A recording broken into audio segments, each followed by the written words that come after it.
네, 9월 9일 목요일장이 이로써 마무리가 됐습니다. 어제 오늘 시장이 많이 빠지기도 했고 댓글창을 보니까 오늘 시장 너무 어지러워요. 변동성이 너무 커요. 막판까지 이런 글들이 많더라고요. 그래도 오늘 이 종목이 수상하다 코인스탑 통해서 함께 내일장 전략 세워가시면 되겠습니다. 오늘 함께할 매니저 소개할게요. MBN골드 박근호 매니저입니다. 안녕하세요. 자, 매일경제 시청자 여러분 안녕하십니까? MBN골드 매니저 박근호입니다. 자, 뭐 종목도 마찬가지고 시장도 마찬가지고 왜 떨어졌는지 알면은 어느 정도 선에서 정리가 될지 가늠할 수 있고요. 뭐 올라갈 때도 마찬가지죠. 어떤 재료로 올라가느냐에 따라서 우리가 타겟 프라이스를 산정할 수 있는 겁니다. 자, 지금 시장의 하락의 요인은 분명하죠. 어느 정도 선에서 정리가 될 수밖에 없는 부분이라 생각을 하고 있고요. 종목 자체의 하락보다는 어떤 시장 때문에 밀려서 떨어진 종목이라고 한다라고 하면 걱정은 1도 안 하셔도 될 것 같습니다. 자, 오늘도 시장에서 가장 많은 관심 받은 종목 함께 하시길 바랍니다. 네, 알겠습니다. 오늘 더더욱 내일장 전략 잘 부탁드리도록 하겠습니다. 그럼 고엔스탑 본격적으로 출발해 볼 텐데요. 오늘장 핫 키워드 10위까지 먼저 확인을 해보도록 하겠습니다. 네, 어제에 이어서 오늘도 언택트 상당히 핫할 수밖에 없었습니다. 시총 모든 종목들이 내리는 가운데 또 카카오가 급격하게 내리면서 삼성바이오로직스 아래로 시총이 떨어졌습니다. 2차 전지 관련주 그래도 소재 관련해서 그 섹터 내에서 개별주들의 움직임 상당히 좋았습니다. 4위는 게임주고요. 원전 관련주가 오랜만에 4위에 위치하고 있습니다. 네, 대선을 앞두고 요즘은 정책주보다 정치 인물주가 더 움직이는 하루인데요. 정치 테마주가 5위에 랭크가 돼 있고요. 탄소 섬유 또 수소 경제에서 하이라이트로 불리는 이 탄소 섬유 관련해서 종목 올라와 있습니다. 미술품 쪽에 호황이 계속되면서 미술품 경매 종목 7위에 위치하고 있고요. 알루미늄 이번 주에 빠지지 않고 철강 관련, 알루미늄 관련주 올라오고 있습니다. 제약바이오 9위, 통신주가 10위에 랭크가 됐습니다. 네, 그러면 구체적인 종목명이 어떻게 되는지, 어떤 종목들인지 한번 확인해 보도록 할게요. 네, 카카오 오늘 6.14% 크게 또 한 번 내렸습니다. 2위에는 에코프로비엠 오늘 좀 많이 빠지는 장 속에서도 튼튼하게 버텨줬는데요. 장중에는 두 자릿수 급등까지 연출해냈습니다. 위메이드가 오늘 10% 넘는 급등을 보여줬는데요. 미르포의 흥행으로 최근에 많이 올랐다가 좀 조정이 나왔다가 이번에 다시 스톡옵션 행사가를 20만 원 높게 책정하면서 성장성에 대한 강력한 자신감을 표현하면서 상승했습니다. 일진파워 원전 관련주 최근 주춤하다가 오늘 급등하다가 종가는 1%대로 마무리한 종목이고요. 한국선제 정치 인물주로 엮이면서 오늘 3% 넘게도 밀렸다가 두 자릿수 급등도 보여줬다가 좀 등락이 큰 종목 중 하나였습니다. 네, 수소위원회가 출범하면서 가장 혜택을 본 그룹주가 바로 효성그룹주죠. 오늘 효성첨단 소재 핫했는데 종가는 2%가량 오르면서 마무리했고요. 서울옥션 4%대, PJ메탈은 4%가량 올랐습니다. 네이처셀은 퇴행성 관절염 관련해서 임상 효과가 있다라는 결과 속에서 핫했고요. LG유플러스는 M&A를 추진하면서 앞으로의 사업성 확장에 대한 기대감으로 올랐습니다. 네, 그러면 이제 구체적으로 전략을 짜볼 시간입니다. 첫 번째 타자는요. 네, 바로 짜봐야겠죠. 카카오의 전략 함께 세워보도록 하겠습니다.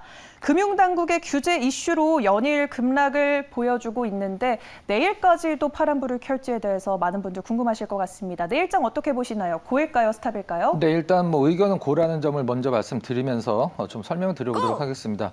뭐 다시 뭐 고점을 최고점을 뚫고 뭐 올라간다 이런 느낌은 아니라는 것은 뭐 여러분들이 아실 것 같고, 자, 일단 카카오 사실 지금 카카오 기업적인 입장에서 걱정을 하는 것은 이 단순한 주가 하락이 아니라 이제 상장을 앞두고 있는 카카오페이의 흥행이 뭐 지금 좋을 리가 없죠. 이 분위기에서는 지금 카카오에서 가장 걱정하는 것은 바로 그 카카오페이의 상장을 미루느냐 이런 부분이 될 것 같고, 지금 카카오를 보면 사실 지금 이틀 연속 급락을 했지만 누군가는 아직도 500%가 넘는 수익이지만 누군가는 몇십 %의 손실을 보고 있다라는 점이 저는 우려할 점이라고 생각을 하고 있는데요.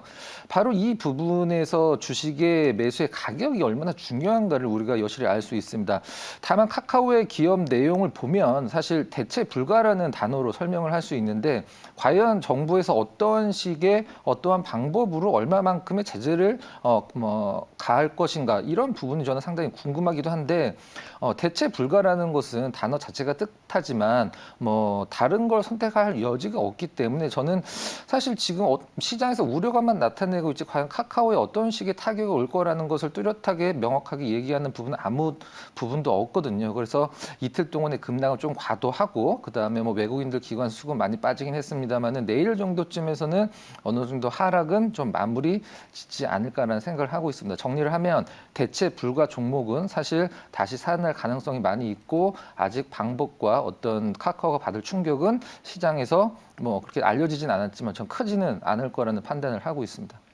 네, 알겠습니다. 카카오 그래도 많이 빠졌기 때문에 내일장은 어느 정도 상승 보여주지 않을까. 이만큼 빠졌으면 그래도 추세적인 하락까지는 가지 않겠다라고 개인적인 의견을 제시해 주셨습니다. 그런데 궁금한 게 카카오가 펼치고 있는 사업이 워낙 많다 보니까 독점 이야기가 부분 나올 수밖에 없는 상황인 것 같습니다. 그럼 사업 확장 리스크는 앞으로 제한적이게만 작용이 될까요, 이 주가에? 카카오 계열사가 실질적으로 거의 한 160개에 육박을 하고 있는데 최근에 상장한 카카오뱅크 자체도 사실 금산 불법에 의해서 원래 카카오가 할 수 없는 사업이긴 했습니다만 조금 약간 편의상 이상할 수도 있습니다. 편법으로 카카오뱅크가 출범이 됐죠. 원래 주인은 카카오가 아니라 이제 한국금융지주가 카카오뱅크 최대 주주인데 여기서 과연 얼마만큼의 더 사업 확장이 일어나냐가 문제가 아니라 지금 있는 사업들을 얼마나 더 키우냐의 문제인데 이 말씀을 좀 드리고 싶네요. 어떤 기업을 볼 때 두 가지로 볼 수 있거든요. 주주의 입장으로 보느냐, 사용자의 입장으로 보느냐. 주주의 입장으로 봤을 때는 카카오가 너무 좋은 기업이지만 사용자의 입장으로 봤을 때 조금 얄미울 수도 있거든요. 근데 정리를 하면 당장 카카오페이의 상장 문제가 어떻게 결정이 되는지가 가장 중요할 것 같고요. 사업 확장보다는 기존에 있는 사업들에서 어떤 식으로 수익을 뽑아내느냐 이 부분들이 카카오가 갖고 있는 숙제라고 생각을 하고 있습니다. 네, 알겠습니다. 이렇게 답변까지 들어봤고요. 이번에는 다음 종목 넘어가서 전략을 세워볼게요. 아마도 오늘 장 초반부터 가장 핫했던 종목이 아닐까 싶습니다. 에코프로비엠인데요. 오늘 장중에 18% 넘게까지 치솟기도 했습니다. SK이노베이션과 약 10조 원 규모의 양극재 공급 계약을 체결했다는 소식 속에서 오늘 시장 때문에 크게 오르면서 종가를 형성하진 못했지만 그래도 참 핫했습니다. 내일장까지 이 상승 랠리 이어갈 수 있을지 고일까요? 스탑일까요? 자, 일단 고 의견 드려야 될 것 같고요. 자, 이거를 6.2%에서 끝났지만 누군가는 6% 올랐다라고 생각을 할 수도 있고 누군가는 위에서 많이 떨어졌다라고 생각을 할 수 있는 구간인 것 같아요. 10조 원, 3년 동안의 10조 원의 어떤 계약이다. 사실 올해 2월 달에도 SK이노베이션과 거의 2조 7천억 정도의 계약을 맺긴 했습니다만 그때는 주가가 사실 에코프로비 거의 1도 안 움직였었거든요. 이제 저는 조선주들이 예를 들어서 배를 수주를 했다라고 하면 그거는 허재가 아니라고 생각을 하거든요. 원래 배를 만드는 기업들이니까 당연한 거고 에코프로비엠도 이 양극재를 어디다 공급을 한다라고 하면 그건 기업의 내용상 당연한 건데 오늘 시장에서 시초가가 이렇게 빵 뜬 것은 아무래도 굉장히 큰 금액의 어떤 수주라고 해야 될까요? 계약이라고 해야 될 텐데 다만 에코프로비엠의 가장 큰 제가 생각하는 좀 리스크라고 한다라고 하면 특정 그 셀 기업의 편중된 그 매출이 굉장히 많죠. 거의 반 정도 되는데 그 부분은 조금 리스크라고 생각을 하고 있고요. 2차 전지의 성장성을 향후에 나쁘게 보는 투자자나 사람들은 아무도 없을 겁니다. 그러나 지금 구간의 에코프롬의 주가가 우리가 생각하는 먼 훗날의 성장성을 얼마만큼까지 포함하고 있느냐는 한번 생각을 해봐야 될 것 같고요. 자, 오늘 위에서 많이 밀렸지만 내일 우리가 단기적인 예측을 했을 때는 전 개인적으로는 나쁘지 않을 것 같습니다. 네, 알겠습니다. 단기적으로 내일장의 추세만 예측하는 코너기 때문에 단기적인 추가적인 상승 노려볼 만하다. 하지만 지금 주가를 봤을 때 성장성이 모두 다 반영된 오히려 고평가일 수도 있지 않을까라고 개인적인 의견을 비춰주셨습니다. 사실 NCM 양극재, 니켈 비중이 높은 효율성과 성능은 높지만 안정성은 좀 보장이 덜 된 그러한 2차 전지 소재가 바로 양극재가 이 NCM 양극재가 아닐까 싶은데 최근에 화재 사건도 있었고 안정성이 어느 정도 보장이 된 상황일까요, 지금?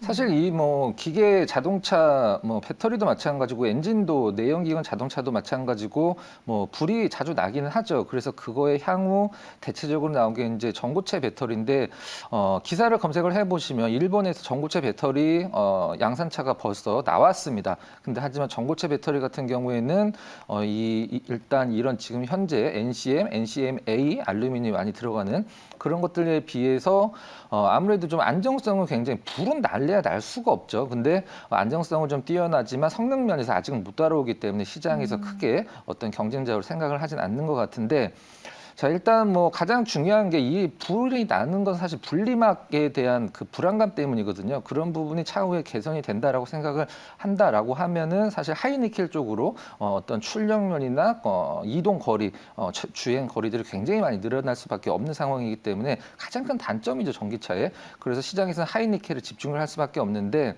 이 하이니켈에 안정화를 시켜주는 부분이 있죠. 그 부분을 하는 기업들도 있기 때문에 제가 그거는 알려드리진 않으니까 찾아보시면 바로 나옵니다. 그런 부분들의 증설도 최근에 하고 있고 그런 기업들이 투자를 하는 게 오히려 지금 많이 올라간 주가를 갖고 있는 기업들보다는 조금 더 수익률적인 측면에서 낫겠지만 뭐 대마불사라고 에코프롬의 주가가 뭐 그렇게 뭐 빨리 꺾일 거라고는 생각은 하진 않고 있습니다. 네, 알겠습니다. 에코프로비엠 답변까지 들어봤습니다.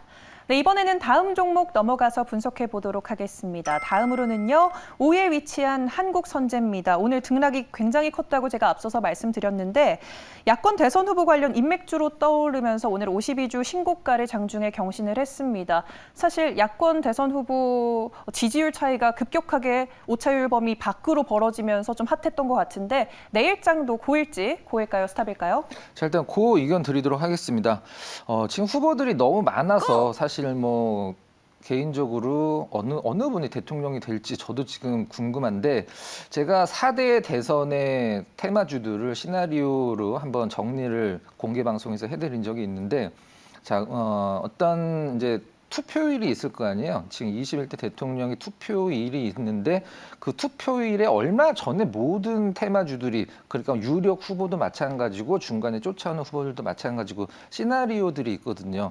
어느 정도 선에서 가장 고점을 찍냐면 대선 투표일 6개월에서 8개월 전에 어떤 후보들의 대장주라고 불리는 기업들도 다 6개월에서 8개월 전에 다 꼭지가 나옵니다. 소위 얘기하는 그렇다라고 하면 6개월 정도가 이제 6개월 정도밖에 안 남았으면 예를 들었을 때 그럼 그 어떤 후보가 지지율이 올라가고 대통령 당선 확률이 100%까지 간다라고 하더라도 주가는 오르지 않거든요. 그게 바로 주식의 생리입니다. 뭐 한국선제도 마찬가지고 어느 후보의 그 관련주들도 마찬가지라고 생각을 하고 있습니다.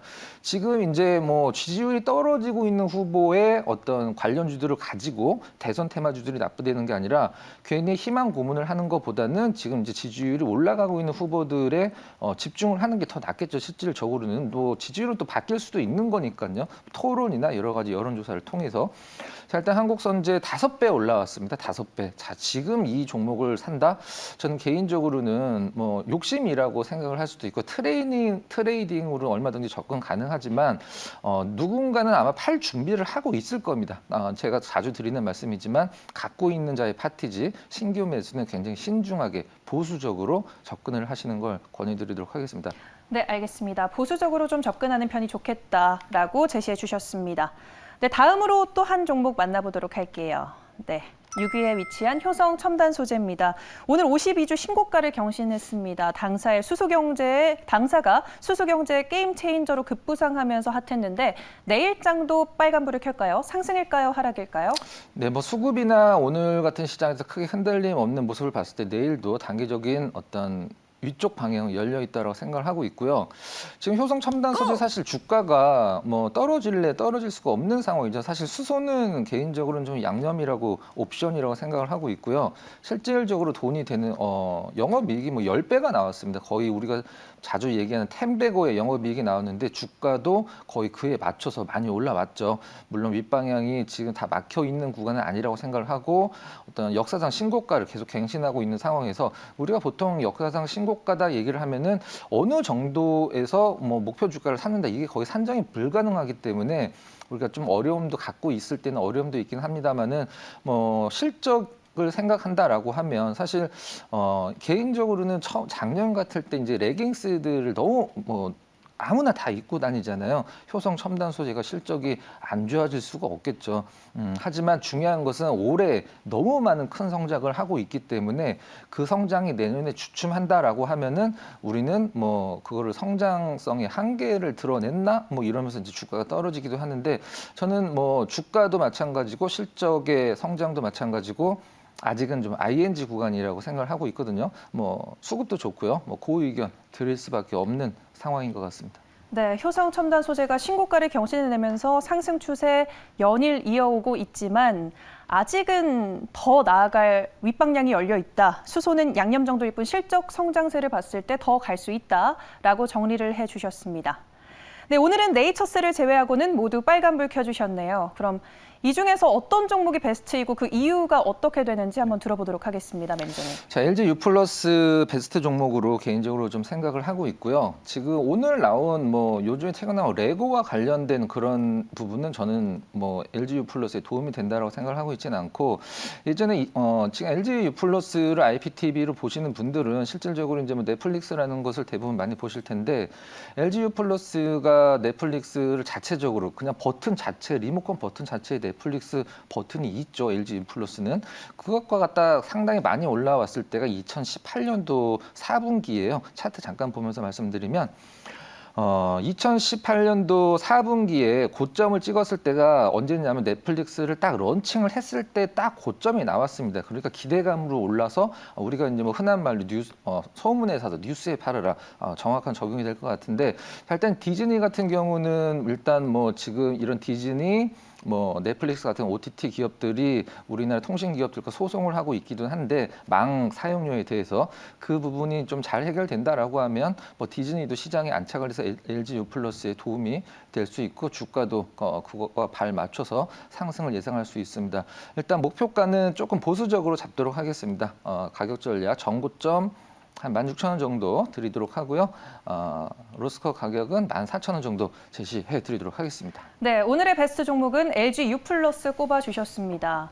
네, 제가 오랜만에 MBN골드 사이트 들어가 보니까 2주 연속 VIP 실전 계좌를 1위를 하셨더라고요. 이렇게 시장이 어지러운 만큼 시청자분들께 한 말씀만 부탁드리도록 하겠습니다. 네, 시장이 괜히 좀 어렵다라고 생각을 할 수 있는데 저와 함께 하고 계신 분들께 나름대로 좋은 결과를 드려서 개인적으로 좀 기쁘고요.